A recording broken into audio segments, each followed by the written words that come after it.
Altamiro Borges, você falou do. O Adriano falou do Moro, e tem uma história hoje sobre o Moro que é absolutamente impagável.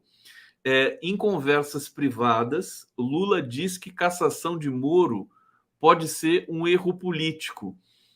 Ele diz assim: não entendo porque esse movimento todo para caçar o Moro, porque ele diz para o Lula: o Moro é um morto-vivo no Congresso, um senador sem qualquer influência. Eu adorei essa coisa de morto-vivo no Congresso.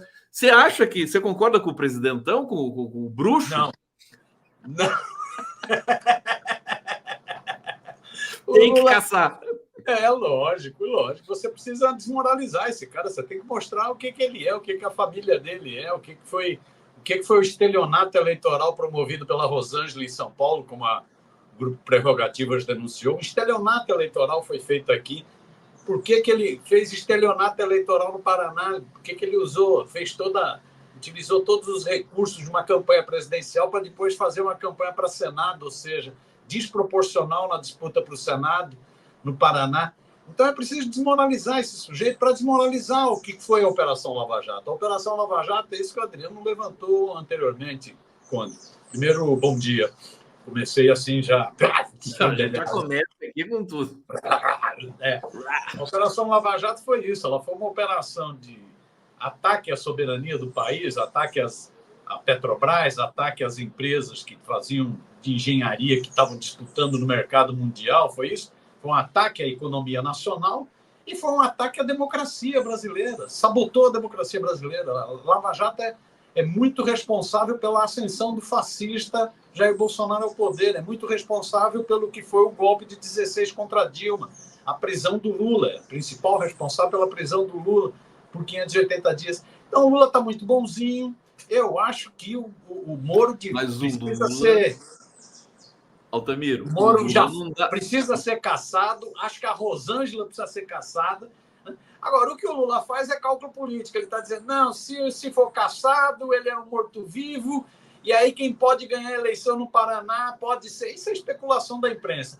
Pode ser que a Michele ganhe a eleição no Paraná porque tem pesquisas internas. Não sei. Vamos ver. Miro, o Lula não dá ponto sem nó. Essa história dele, primeiro que me parece que se o Moro... Ele deve estar preocupado com a vitimização do Moro. Quer dizer, o Moro vai sair, vai ter o discurso de que foi caçado, que foi vítima de uma perseguição e tudo mais, e vai virar um vetor de tensão política para a extrema-direita. Ele é aquela coisa, o Lula é aquele cara que gosta da calmaria mesmo, né? O Moro tá lá, um morto-vivo. Agora, que é divertido ele falar esse negócio do morto-vivo. Agora, a Rosângela Moro merece ser caçada realmente, porque foi muita esculhambação dela e muda o domicílio eleitoral para ser eleita e depois desmuda o domicílio eleitoral. Ela pode ser caçada. Fraude explícita, né? Se o TSE não fizer nada, vai perder o respeito, né, Miro? Então, que é isso? O Lula é isso, é um animal político, tem um faro político muito, muito grande, né? Uma sensibilidade política enorme, está também sentado em informações, ele tem muitas informações, pesquisas quase diárias, quantitativas, qualitativas e tal. Então ele pode estar fazendo os cálculos políticos dele, né? E segundo a imprensa, o que seria o cálculo é esse, é que o Sérgio Moro é um morto-vivo, não cheira nem fede, é um cara que está totalmente isolado no Senado, deixa esse sujeito aí 8 anos, né? Não vai afetar em nada. Não sei se não afeta em nada, vamos ver. Como no futebol, ninguém está morto, pode ressuscitar. Falava-se que o Aécio Neves estava morto e ele não está morto, então ressuscita, né? Na política, as pessoas ressuscitam também. Então, mas o Lula faz esse cálculo. Deixa o cara aí, 8 anos, não faz nada. O cara deixa ele encostado lá no Senado. Bosta, uma nulidade política, não serve pra porra nenhuma. Deixa ele aí. Porque se caçar é capaz, inclusive, de eleger uma pessoa mais de extrema-direita ainda do que o Moro. Acho difícil uma pessoa mais de extrema-direita do que o Moro, mas tudo bem. Agora, isso é cálculo político. Eu acho que nós estamos com um problema muito sério, Conde.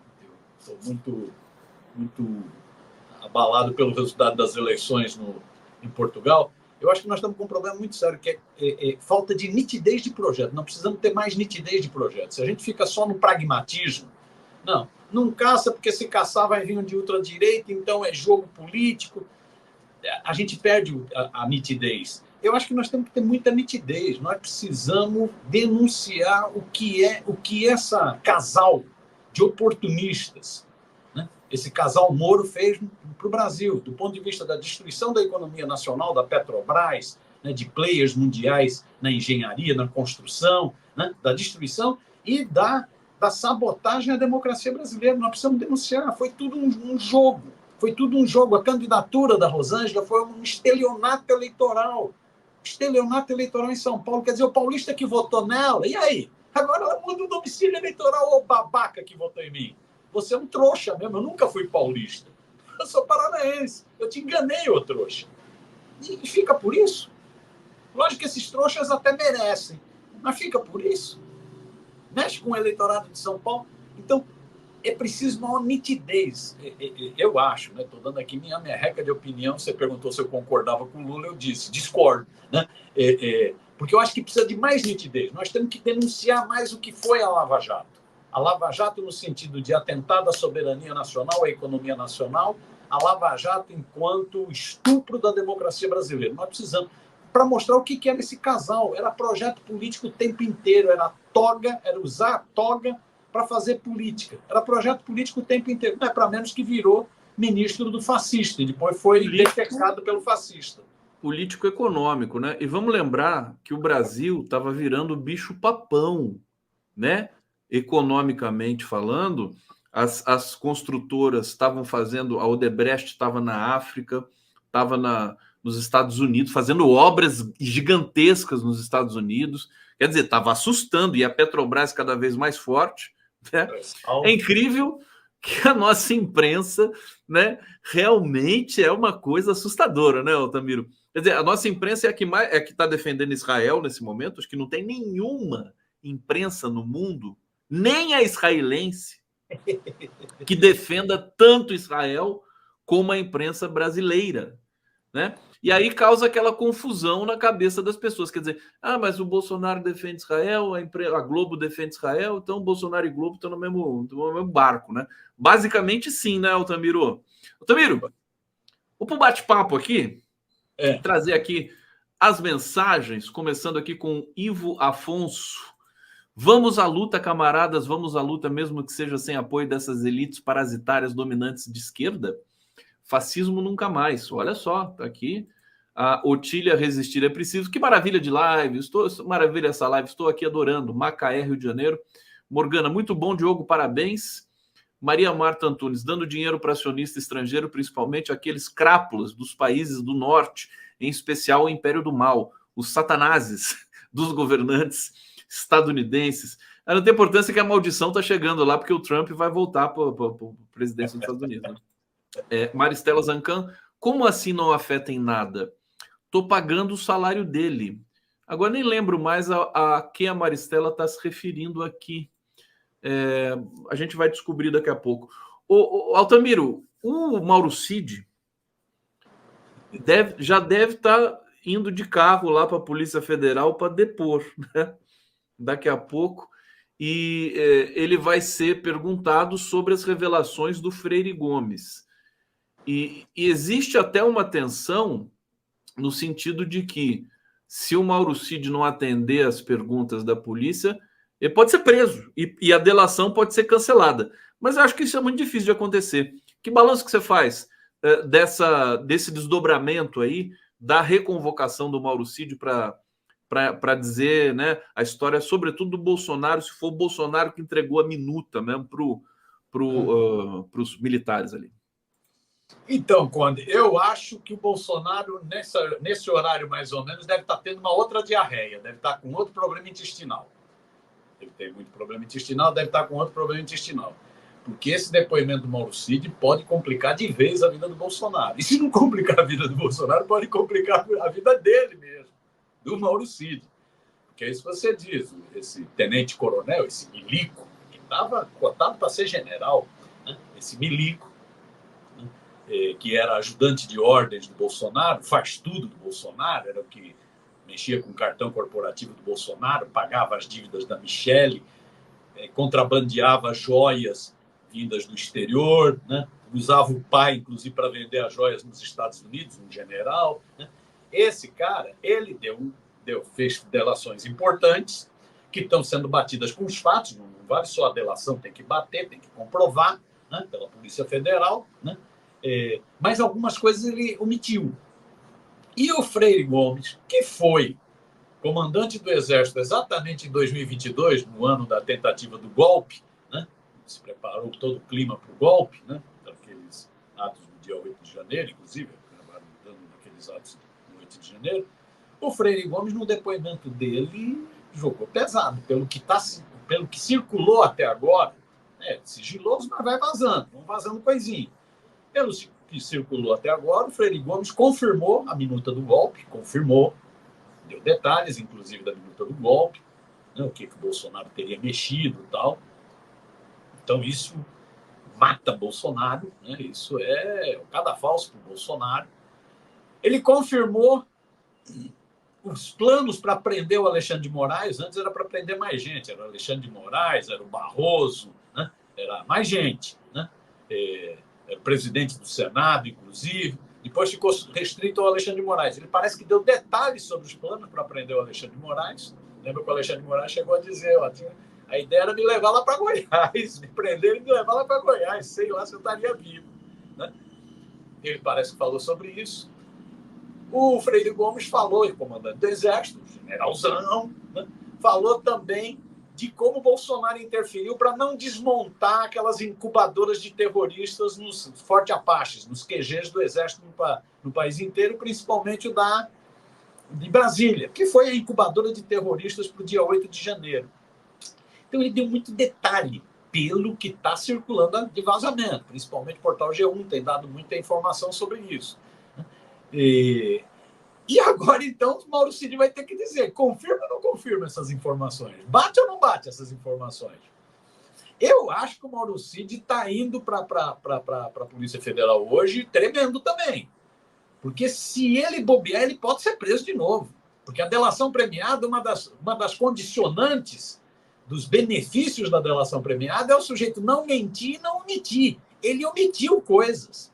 Eu acho até, Miro, um pouco de injustiça. Fala, pode falar.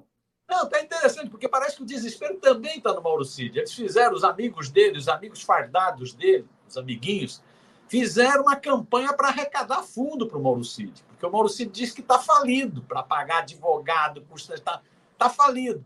Fizeram uma vaquinha, só que a vaquinha foi um fiasco. Eles estavam projetando arrecadar 300 mil, arrecadaram 50 mil, só paga custas de um advogado. Então, o Mauro Cid também está meio enrolado. Agora, eu acho que quem está mesmo com diarreia, nesse momento, deve estar com um problema no intestino, é o Bolsonaro. Aí eu não entendo por que a aprovação do presidente Lula caiu. Quer dizer, você tem o Bolsonaro que está lá, né, acossado, quer dizer, destino, cadeia, né, irreversível, e a popularidade do Lula cai, e em contraposição há justamente o bolsonarismo, que é o que foi que as pesquisas demonstraram ali. Ô Altamiro, eu ia te perguntar, agora já até me escapou aqui, mas eu vou trazer uma outra questão para você sobre União Brasil. O Altamiro sabe tudo desses partidos aí de direita, né? União Brasil. O que está acontecendo no União Brasil, Altamiro? Que virou caso de polícia. E outra coisa, você sabe o que está acontecendo no PL também? Não, de quebra? Porque o Valdemar, ele simplesmente desapareceu, né? Do mapa, né? Nunca mais vi falando nada. Ele continua presidente do PL? Continua. Só uma observaçãozinha sobre esse negócio das pesquisas, porque que não dá para entender, né? O Bolsonaro sofrendo esse desgaste todo. Eu acho que isso tem a ver com que esse belo livro que o Felipe Nunes e o Trauman fizeram, né, sobre a chamada calcificação do eleitorado. É uma calcificação, uma polarização grande, o voto calcifica. Então, mesmo a pessoa sabendo de todos os podres do Trump, o Trump está na frente nas pesquisas. Sabe de todos os podres, sabe que ele é um estuprador, sabe que ele sonegou imposto, sabe que é um bandido, né? Sabe que está envolvido em 200 mil processos, né? Mesmo assim, o Trump está na frente nas pesquisas, porque calcificou. A pessoa usa o discurso da moralidade, da corrupção, só para se esconder. Na verdade, ela gosta mesmo do projeto do Trump, como gosta do projeto do Ventura em Portugal, como gosta do projeto do Bolsonaro no Brasil. Projeto racista, homofóbico, machista, misógino, de destruição da natureza, de violência, de arminha. Gosta disso, gosta disso.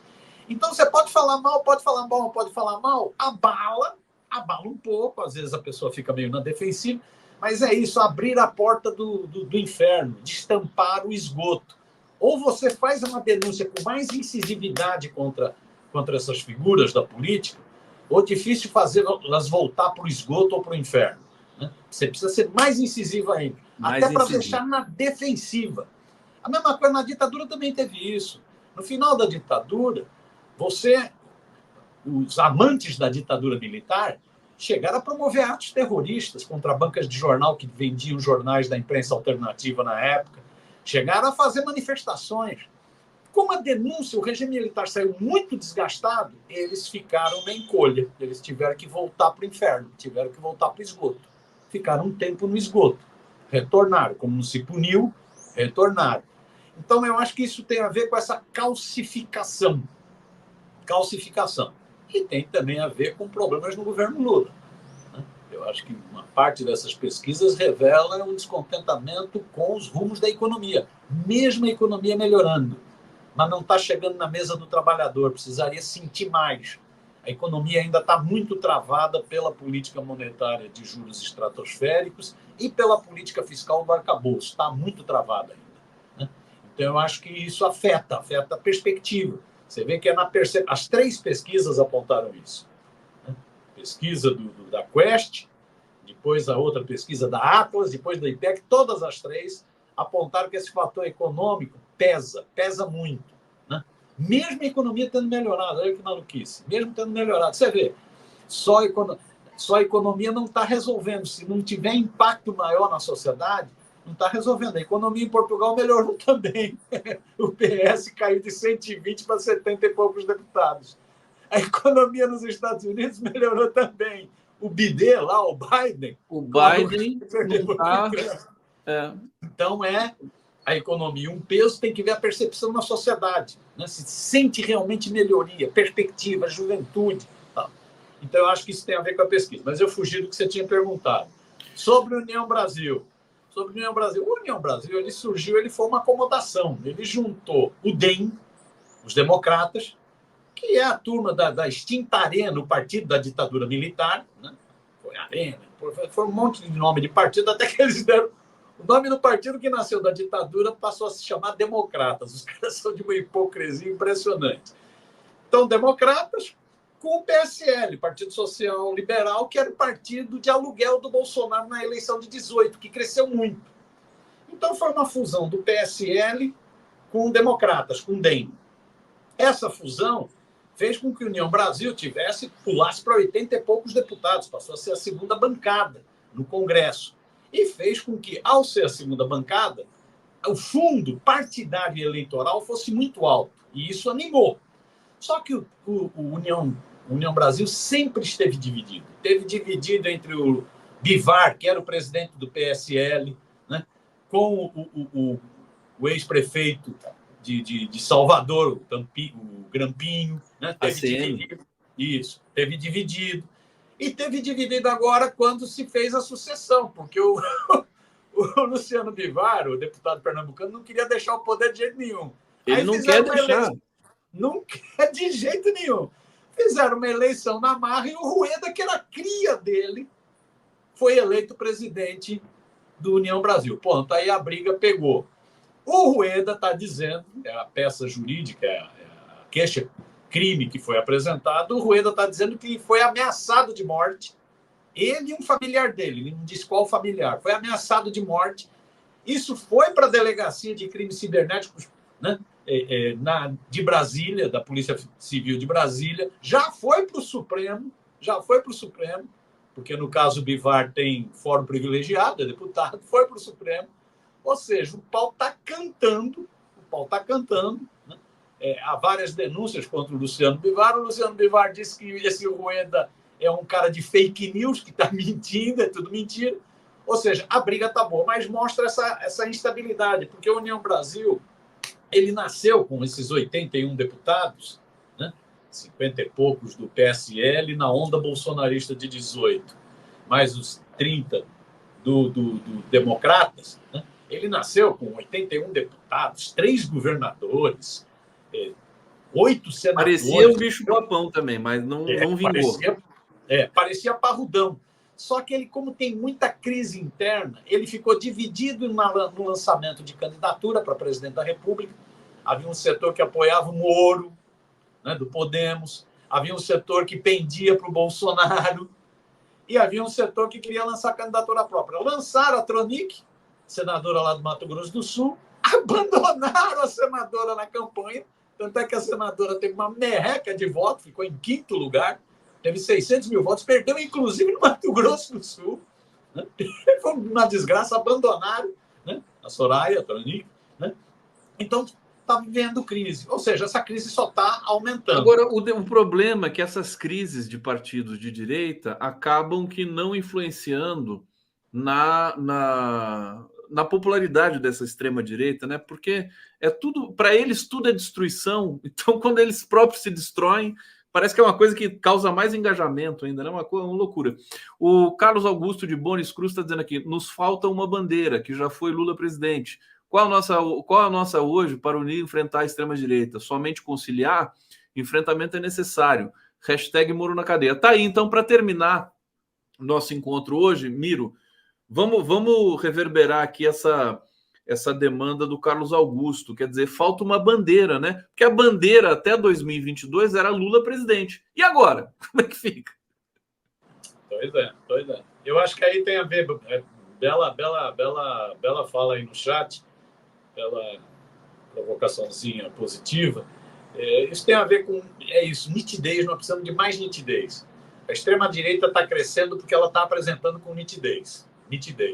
Eu estava vendo a campanha eleitoral em Portugal, enquanto o PS, aquela aliança de centro-direita, né, a partir do PSD, que ganhou a eleição, a AD, né, fazia uma campanha morna.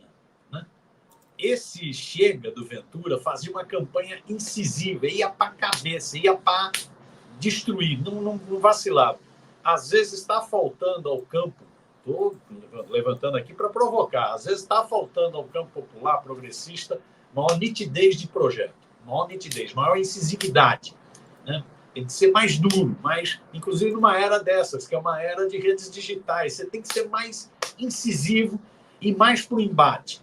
Eu acho que isso está faltando ao governo e me parece que nós estamos em debilidade também na esquerda política e social nesse item, de maior nitidez. E na parte do governo, falta entregar mais para a sociedade ter a percepção, né? Principalmente de melhora de vida, comida chegando na mesa, né? O emprego melhorando, né? Sendo um emprego de mais qualidade, não um emprego tão precarizado, tão baixa renda, né? Então, eu acho que são bandeiras para enfrentar a extrema-direita. Se a economia der zebra, se ela gerar uma coisa de frustração na sociedade, nós podemos ter a extrema-direita fortalecida. Eu gostei muito da entrevista recente, né, que o André Singer, deu no UOL, onde ele fala isso, né? O austericídio fiscal pode ser fatal para o governo Lula nesse ano de eleições municipais. Pode ser fatal.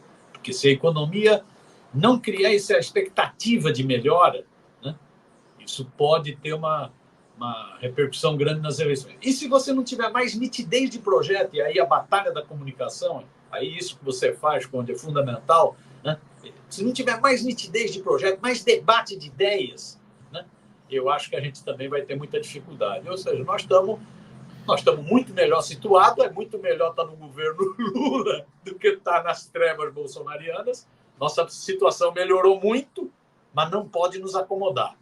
É preciso bandeiras. Olha, você sabe quando a gente vai se acomodar? Quando a gente vai poder se acomodar, meu querido Otamiro? Nunca. Pois é. Não Se tem mais acomodar só depois de morto. Depois de morto a gente se acomoda. Enquanto estiver vivo, não pode se acomodar. Gente, deixa eu agradecer vocês. Até depois de morto, Até depois de morto. Com a privatização dos cemitérios, aqui em São Paulo, o preço de uma cova multiplicou por muitos com a privatização do cemitério. Então, até depois de morto é difícil acomodar. Portanto, cuidem-se. Olha, obrigado, gente, pela companhia, pelo carinho, pelo engajamento aqui. Agradeço muito ao Altamiro Borges, sempre um prazer recebê-lo aqui no 11 News. Muito bom, muito bom. Miro!